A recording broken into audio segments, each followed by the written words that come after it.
Bom dia, meus irmãos. Graça, paz e misericórdia da parte de Deus vos sejam multiplicadas. Sou o professor Rodolfo e hoje nós entramos no 7º dia de exposição e leitura do livro de Gênesis. Estamos diante dos capítulos de número 19 a 21. Eu quero te convidar para orar comigo em nome do Senhor Jesus. Ó Deus, Tu és o Deus eterno, o Deus vivo e verdadeiro. E nós invocamos o Teu nome nesta manhã, suplicando, ó Senhor, a Tua bênção, suplicando, ó Senhor, o vigor que só o Senhor pode dar, porque o Senhor dá força ao cansado e o Senhor multiplica a força daquele que não tem nenhuma força. Nós pedimos a Ti, Senhor, nessa manhã, a força do Teu Espírito Santo, a firmeza que só o Senhor pode dar, a firmeza, ó Deus, que nós devemos ter em Tuas promessas, porque todos nós fomos alvos da Tua graça, alvos da Tua misericórdia, fomos chamados a estar contigo, fomos alvo das Tuas promessas, promessa de vida eterna, promessa de estarmos contigo no Teu reino, promessa da herança bendita que nos está proposta, da qual o Teu Espírito nos foi dado como garantia, como penhor. E esse mesmo Espírito que nos habita, clama nesta manhã, Abba, Pai. Ó Pai, nos ajuda, sustenta-nos, ó Deus, em Tuas mãos com firmeza de coração. Não nos deixa cochear, ó Senhor, em dois pensamentos, ora confiando em Tuas promessas e ora fazendo aquilo que o pecado nos inclina, aquilo que a carne nos mostra e nos oferece. Não, Senhor, não nos deixa, meu Pai, cair na tentação. Não nos deixa, Senhor, cair no laço e pelas nossas cobiças e concupiscência dos nossos olhos, a soberba da nossa vida e o desejo carnal nos afastem da Tua presença e das Tuas promessas. Nos dá firmeza nesta manhã, Senhor, para crer na Tua palavra, para crer na Tua promessa e permanecer firme, para que nós não venhamos a procurar soluções humanas e momentâneas, enquanto não chega a hora do cumprimento da Tua promessa. Não nos deixa escorregar, nem desfalecer, nem dormir enquanto a promessa não chega.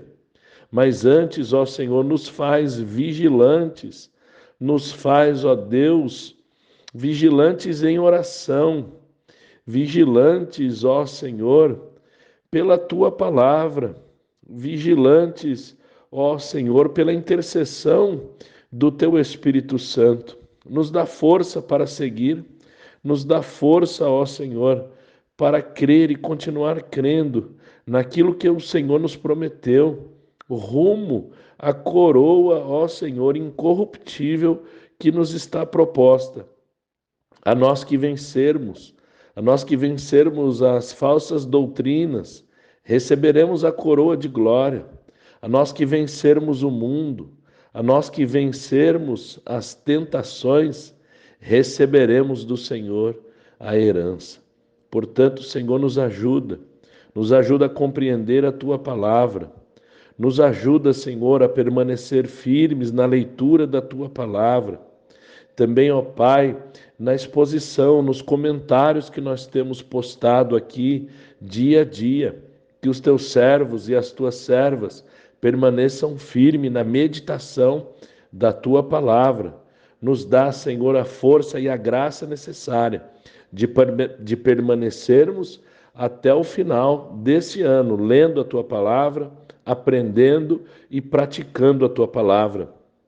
Abençoa cada irmão, cada irmã que me ouve e também que a tua bênção seja estendida, Senhor, para cada família, dando a cada um de nós o pão de cada dia, Senhor, e a graça de estar contigo. Obrigado por esse dia que o Senhor nos dá. Te louvamos por todas essas bênçãos, em nome do Senhor Jesus. Capítulo de número 19.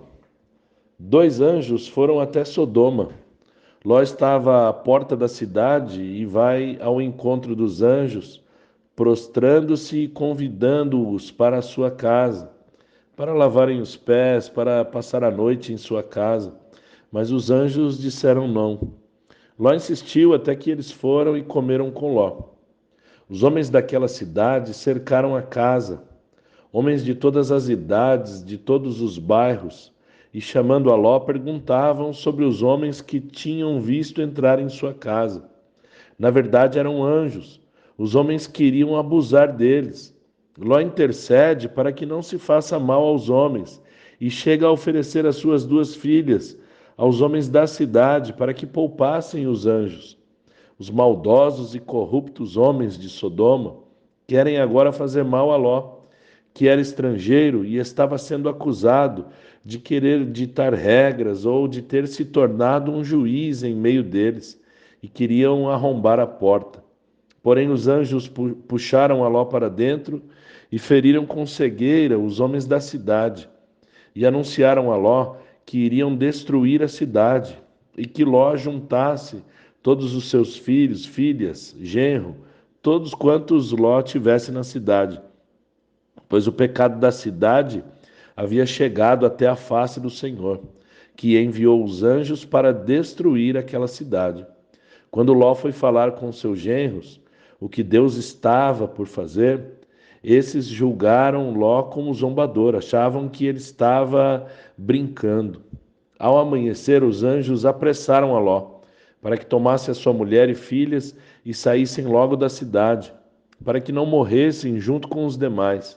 Ló, porém, se demorava, e pela misericórdia do Senhor, os anjos o tomaram pela mão, junto com a sua mulher e suas filhas, e os levaram para fora da cidade, e falando com ele para que escapasse, com perigo de vida, para que não olhasse para trás, não parasse e fugisse para o monte.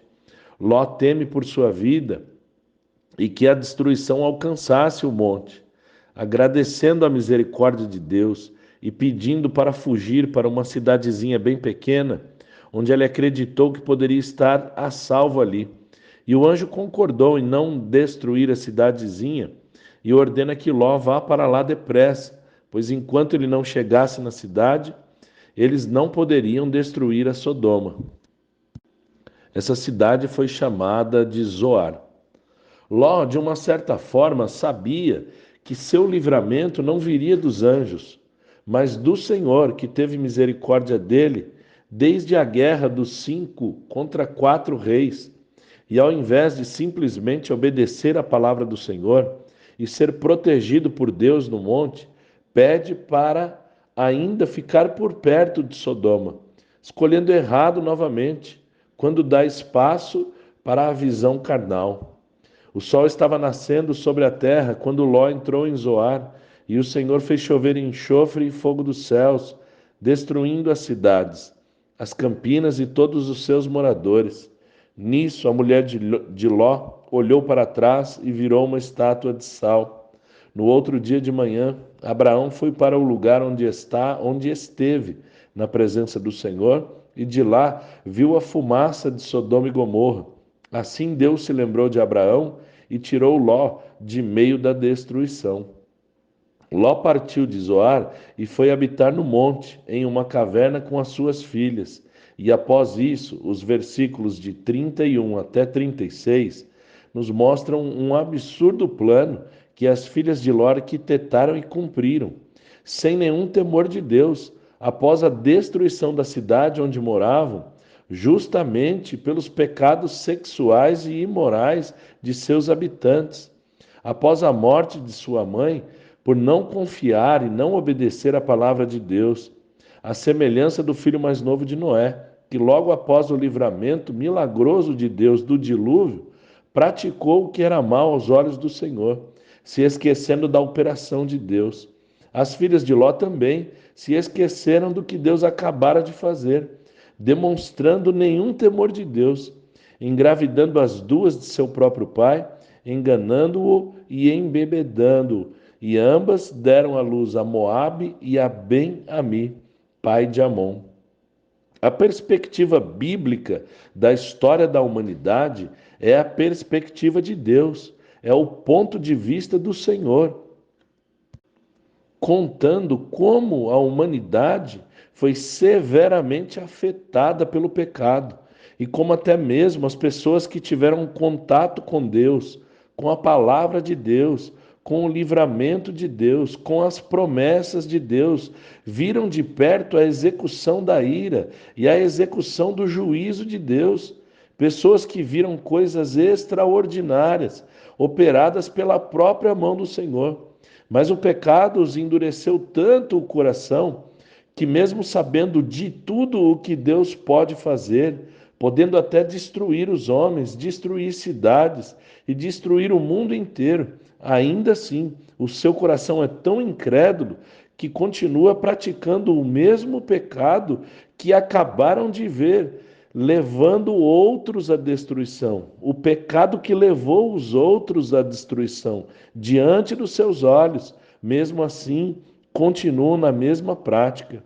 A história bíblica da salvação tem esse sentido de ir mostrando como o pecado vai impactar e dominar os desejos da humanidade caída, até o surgimento do Messias, a semente da mulher, e de que forma Deus vai conduzindo a história de modo a preservar essa semente, para que seu plano seja consumado, ou seja, até o momento em que a semente da mulher dará um brado na cruz, teletestai, está consumado.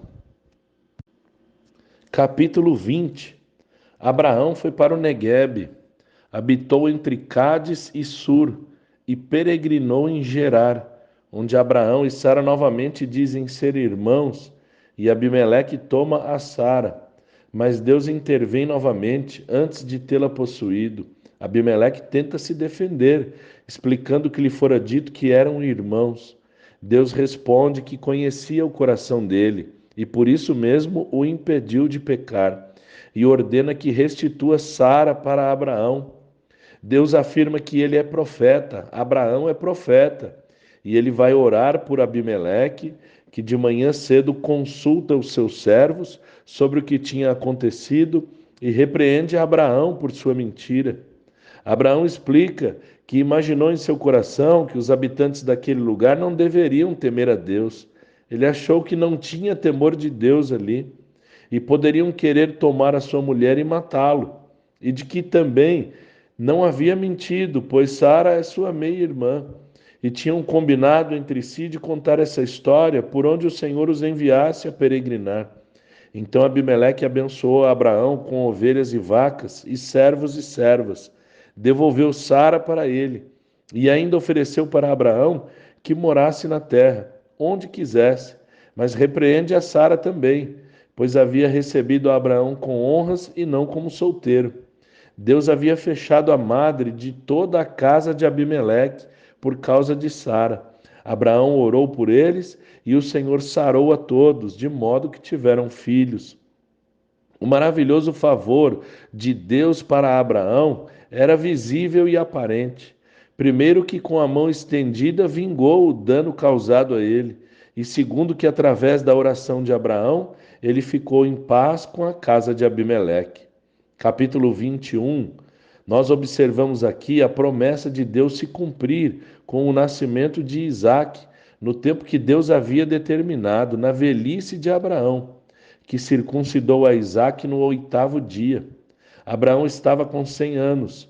Sara disse que Deus havia lhe dado motivo de sorrir. E todo aquele que ouvir se alegraria também com ela, dizendo ainda mais: quem diria a Abraão que Sara daria de mamar a filhos, mas eu dei a ele filho na sua velhice. Isaque foi crescendo até que foi desmamado. Nessa data, Abraão fez um grande banquete e Ismael, filho de Agar, zombava. E Sara viu. Então Abraão manda embora com o argumento de que Ismael não seria herdeiro com Isaque. Mas com peso no coração ele fez isso. Porém, o Senhor repete o que já havia dito, que apenas um descendente, Isaque, herdaria a promessa, mas também faria de Ismael uma nação, pois não deixava de ser descendente de Abraão. Logo pela manhã, Abraão deu pão e água para Agar e Ismael e os despediu. Eles saíram errantes pelo deserto de Berseba. Tendo acabado a água, Agar se ausenta para mais longe, com a intenção de não ver o menino morrer. E assentando-se, chorou. Mas Yahvé ouviu a voz do menino, e bradou o anjo de Deus desde os céus: O que tens, Agar? Não temas, pois o Senhor ouviu o choro do menino. Ergue, levanta-te, pega o menino pelas mãos, porque farei dele uma grande nação. E abriu Deus os olhos de Agar, que viu um poço, encheu o odre e deu de beber ao menino. E era Deus com Ismael, que cresceu e habitou no deserto, e era flecheiro. Habitou em Padã, e sua mãe lhe tomou mulher da terra do Egito. Após isso, nesses dias, Abimeleque com Ficol, chefe de seu exército, falaram com Abraão sobre Deus estar com Abraão em tudo o que ele fazia. E fez Abraão jurar que não mentiria para eles, não os enganaria, nem a ninguém de sua casa, pois Abimeleque tinha o tratado com bondade, e pede a Abraão que o trate também com a mesma bondade. Então Abraão jurou, porém repreendeu Abimeleque por causa de um poço que os servos dele haviam tomado à força. Abimeleque disse que não sabia quem tinha feito isso, e o Abraão não o tinha contado ainda. Abraão tomou a ovelhas e vacas e deu a Abimeleque, e ambos fizeram aliança. Abraão ainda separou 7 cordeiras do rebanho, e Abimeleque quis saber para que seriam aquelas 7 cordeiras. Então Abraão respondeu que serviria de testemunho, que ele mesmo tinha cavado esse poço, e por isso se chamou aquele lugar Berseba, porque ambos juraram ali. Abimeleque e Ficol se retiraram para a terra dos filisteus, e Abraão plantou um bosque em Berseba, e invocou o nome de Yahvé, Deus eterno, e peregrinou Abraão na terra dos filisteus muitos dias. Que Deus abençoe a sua vida, a vida da sua família, permaneça firme na leitura da palavra do Senhor, acompanhando a exposição e os nossos comentários, que têm o objetivo de mostrar que a Bíblia tem 66 livros, mas a mensagem central da Bíblia é só uma: a promessa do descendente, a promessa da semente da mulher, que pisará a cabeça da serpente, a promessa da salvação e da redenção da humanidade na pessoa de Cristo Jesus. Deus te abençoe.